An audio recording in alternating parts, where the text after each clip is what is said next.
একটি জঙ্গলের মধ্যে একটি টুনি পাখি এবং তার স্বামী টোনা পাখি বসবাস করত। টোনা সবসময় টুনিকে অপমান করত। টোনা সারাদিন কোনো কাজ করতো না, সারাদিন ঘুমিয়ে থাকতো। টুনিদের একটি লিচু বাগান ছিল। টুনি সেই লিচু বাগানের পরিচর্যা করত এবং সেই লিচু বাগান থেকে লিচু পাড়ত এবং সেই লিচুগুলিকে ঝুড়ি ভর্তি করে নিত এবং সেই ঝুড়ি ভর্তি লিচু বাজারে নিয়ে যেত। লিচু, টাটকা লিচু, সুন্দর লিচু, মিষ্টি লিচু আছে, নিয়ে যাও। এইভাবেই টুনি লিচু বিক্রি করে সংসার চালাতো। আমাকে মেরো না টোনা, আমাকে ছেড়ে দাও টোনা, মেরো না প্লিজ, আমাকে মেরো না, ছেড়ে দাও।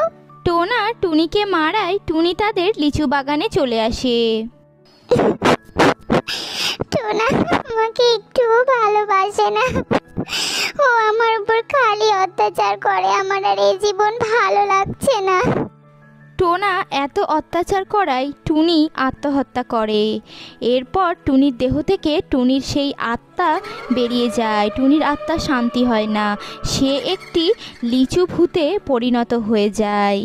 তারপর সেই লিচু ভূতটি লিচু বাগানে উঠে পড়ে।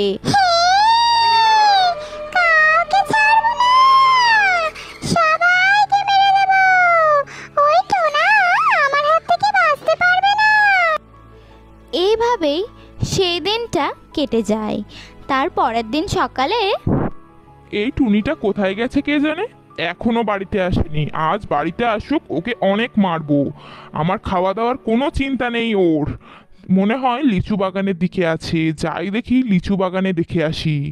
একথা বলে টুনিকে খোঁজার জন্য টোনা তখন তাদের লিচু বাগানে আসে। এসে দেখে এ কি, টুনি তো গলায় দড়িতে আত্মহত্যা করেছে। এবার আমাকে কে এনে খাওয়াবে? টুনি তুই এটা কেন করলি? তুই কেন আমাকে ছেড়ে চলে গেলি? তখনই সেই লিচু গাছ থেকে লিচু ভূত নিচে নেমে আসে। টোনা তুমি এসেছো, তোমাকে ছাড়বো না, আমি মেরে দেবো। তুমি কে? তুমি আমাকে কেন মারবে? আমি তোমার কি ক্ষতি করেছি বলো? তুমি আমাকে মেরো না, আমাকে ছেড়ে দাও। তুমি দেখবে আমি কে, তবে দেখো। এরপর সেই লিচু ভূতটি টুনির ভূতের রূপ ধারণ করে।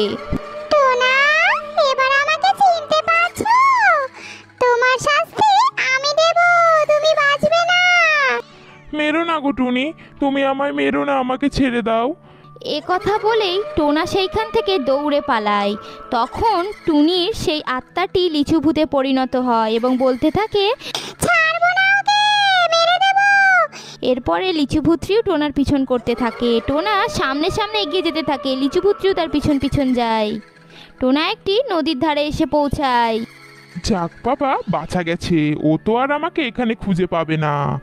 উফ, তখনই টোনার পিছনে লিচু ভূতটি ছুটে চলে আসে এবং টুনি ভূতের রূপ ধারণ করে। কি হলো টোনা, তুমি আমার থেকে পালিয়ে কোথায় যাবে? যেখানে যাবে আমাকে সেখানেই পাবে, তোমাকে তো মরতেই হবে, আমি তোমাকে ছাড়বো না। আমাকে ক্ষমা করে দাও টুনি, আমার ভুল হয়ে গেছে। আমাকে ক্ষমা করে দাও, আমাকে মেরো না তুমি। এরপর টুনি ভূত সে তার চোখ থেকে আগুনের হলকা বের করে এবং টোনাকে জ্বালিয়ে পুড়িয়ে ছাই করে দেয়। টোনাকে মেরে দিয়েছি, আমার আত্মা শান্তি হবে। আমার বদলা তো পূরণ হলো, তবে আমাকে তো লিচু গাছের কাছে যেতে হবে। আমার লিচু বাগানটা আমাকে ছাড়া যে অসহায়।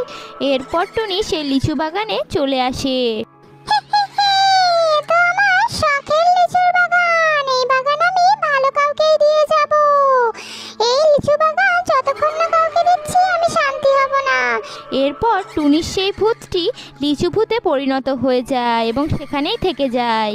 বেশ কিছু মাস এই রকমভাবেই কেটে যায়। তারপর একদিন একটি ছোট্ট পাখির ছানা সেই লিচু বাগানে কাঁদতে কাঁদতে আসে। মা তুমি কেন আমাকে ছেড়ে চলে গেলে? নতুন মা আমাকে অনেক কষ্ট দেয়। তখনই সেখানে লিচু ভূতটি চলে আসে। এই, তোর কি হয়েছে রে? আগে বলো, তুমি কে? তখনই সেই লিচু ভূতটি টুনির ভূতের আত্মা ধারণ করে। আমি তো সব কথা শুনে নিয়েছি,